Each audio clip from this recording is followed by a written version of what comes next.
Plongeons dans le mystère lumineux des champignons. Salut à tous, c'est Andrea de cultiverleschampignons.com. Nous savons tous que les plantes adorent la lumière. Mais qu'en est-il des champignons? Sans photosynthèse à leur actif, la lumière a-t-elle encore une place dans leur vie mystérieuse et leur méthode de culture? Si cette énigme vous intrigue, restez avec moi et découvrez les réponses fascinantes dans cette vidéo. C'est parti!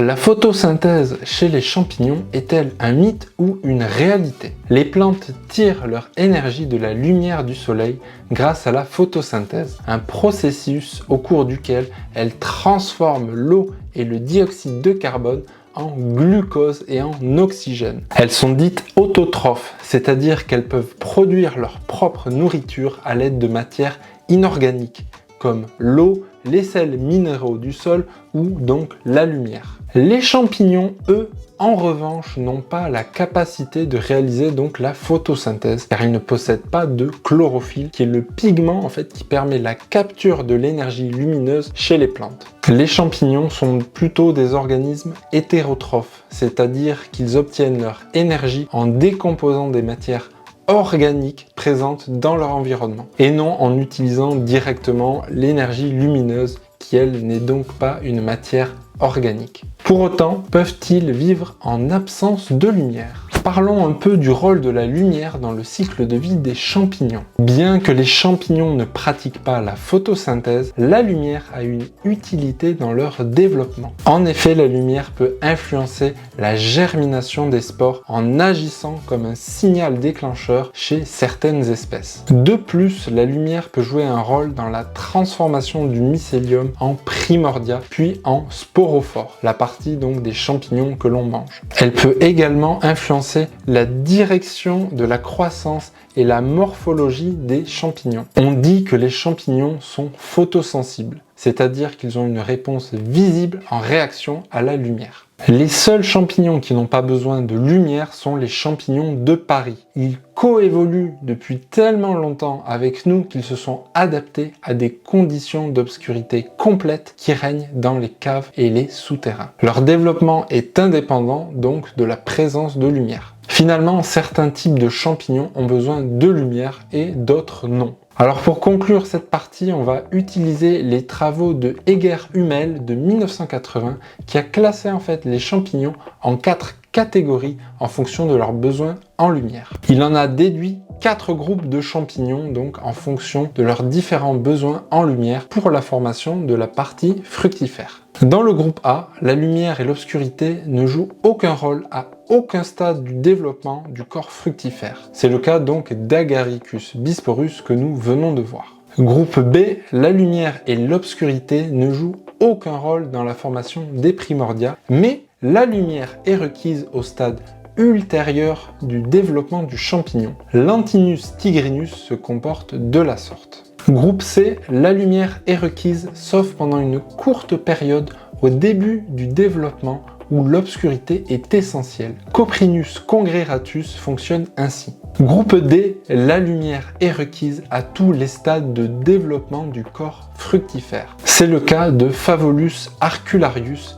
et de la majorité des champignons de culture. Alors comment les champignons perçoivent-ils la lumière? Il a été découvert que certains champignons contiennent des gènes responsables de l'horloge circadienne, qui elle-même est liée à la lumière avec le cycle jour-nuit. Ces gènes sont appelés WC1 et WC2. Ils font partie du domaine des gènes LOVE, sigle anglais qui veut dire Light, Oxygen et Voltage. Donc une catégorie en fait de gènes qui sont sensibles à la lumière, à l'oxygène et à l'électricité. Ces deux gènes WC1 et WC2 répondent à la lumière bleue et agissent comme photorécepteurs. Pour en savoir plus sur ces gènes, je vous invite à consulter l'article scientifique dans la description. Après donc avoir identifié ces deux gènes, les chercheurs ont commencé à examiner d'autres champignons et ont trouvé des gènes similaires. Par exemple, chez Lentinula edodes, le shiitake,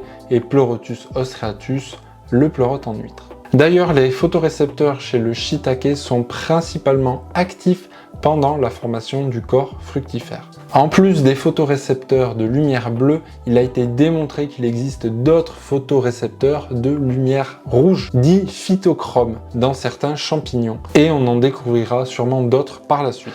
Voyons donc la quantité de lumière selon les espèces de champignons. Les besoins en lumière des champignons, ils varient donc en fonction de leur mode de vie et de leur habitat naturel. Les champignons s'approfitent des composeurs primaires qui se nourrissent donc de matières organiques fraîches, ont généralement des besoins en lumière réduits car ils se développent souvent dans des environnements ombragés comme les sous-bois.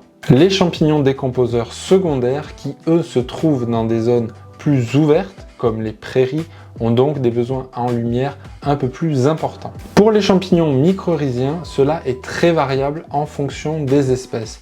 Et de toute façon, il y en a très peu qui sont cultivés pour le moment. En culture contrôlée, on utilise le lux, qui est une unité donc de mesure de l'éclairement lumineux et qui correspond à la quantité de lumière visible par unité de surface. La majorité des champignons ont donc besoin d'une dose de lumière comprise entre 500 et 2000 lux par mètre carré, en fonction des espèces, sauf quelques espèces comme l'enoki qui traditionnellement sont cultivées avec des niveaux de luminosité très bas, qui sont donc déficitaires pour leur organisme et qui permettent de leur donner une apparence blanchâtre et allongée. La lumière est utilisée classiquement pendant 8 à 12 heures sur 24 heures, en alternance avec des périodes de noir pour simuler l'alternance lumineuse jour-nuit. Parlons des pratiques culturales adaptées aux besoins en lumière des champignons. Pour la culture des champignons en intérieur, il est donc important de fournir un éclairage artificiel adapté aux besoins de l'espèce cultivée. Je vous invite pour cela à vous rendre sur les fiches de culture de mon site si jamais vous souhaitez en savoir plus. Des lampes à LED ou des tubes fluorescents de couleur blanche peuvent être utilisés pour fournir la quantité et la qualité de lumière nécessaire au développement des champignons. Lumière blanche car similaire au spectre lumineux renvoyé par le soleil. Et donc on peut utiliser la lumière indirecte du soleil pour la culture si elle est convenablement répartie. Pour la culture en extérieur, il est également essentiel de choisir un emplacement adapté. Les espaces ombragés ou semi-ombragés sont préférables pour la majorité des espèces de champignons cultivés. Je vous conseille les sous-bois et les murs exposés au nord qui sont des emplacements intéressants.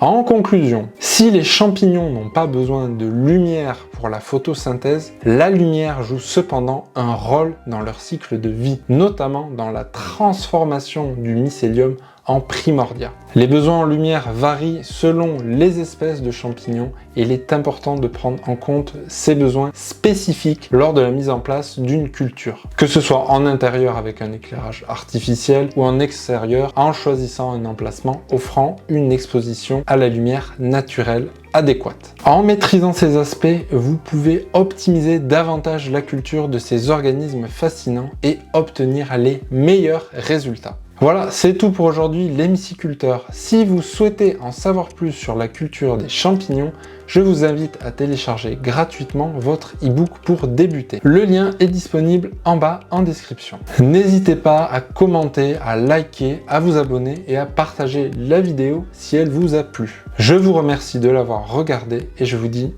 à la prochaine les myciculteurs.